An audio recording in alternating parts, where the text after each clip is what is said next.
Hello everyone. Welcome to team DSC. ఈరోజు మనము సైకాలజీలోని important topic అయిన ఎబ్బింగ్హాస్ మెమరీ అండ్ ఫర్గెటింగ్ టేబుల్ గురించి నేర్చుకున్నాము. మొదటగా ఎబ్బింగ్హాస్ ఒక వ్యక్తి నేర్చుకున్న విషయాన్ని రీలెర్నింగ్ చేయకపోతే ఎంత మర్చిపోతారు అనే దానిపై తనపై తానే ప్రయోగం చేసుకొని ఒక టేబుల్ రూపొందించాడు.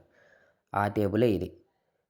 20 మినిట్స్ తర్వాత ఏదైనా ఒక విషయం నేర్చుకున్న 20 మినిట్స్ తర్వాత 47% మర్చిపోతాము. 53% గుర్తుంటుంది.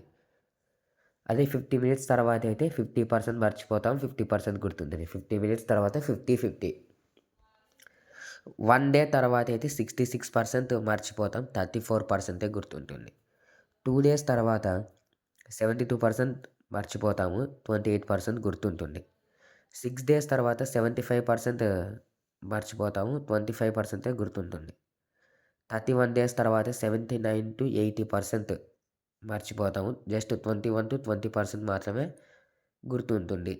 ఇది forgetting and memory percentage. Forgetting అంటే విస్మృతి శాతము, మెమరీ అంటే స్మృతి. సో, ఇక్కడ చూస్తే మనము విస్మృతి శాతం ఫర్గెట్టింగ్ పర్సెంటేజ్ అనేది టైం పెరిగే కొద్దీ ఫర్గెట్టింగ్ పర్సెంటేజ్ కూడా పెరుగుతుంది. So, time and forgetting are in directly proportional. అలాగే మెమరీ గుర్తుపెట్టుకునేది. And memory and time are in inverse proportional. Time పెరిగే కొద్దీ మెమరీ పర్సెంటేజ్ అంటే గుర్తుపెట్టుకునే శాతం తగ్గుతుందన్నమాట. సో, ఈ విధంగా కూడా ప్రశ్న వేసే ఛాన్స్ ఉంది కాబట్టి ఇలా పర్సెంటేజ్‌లు గుర్తుపెట్టుకోవాలి. అలాగే అవి డైరెక్ట్ ఇన్వర్స్ ప్రపోర్షనల్ అనేది కూడా గుర్తుపెట్టుకోవాలి. Thank you.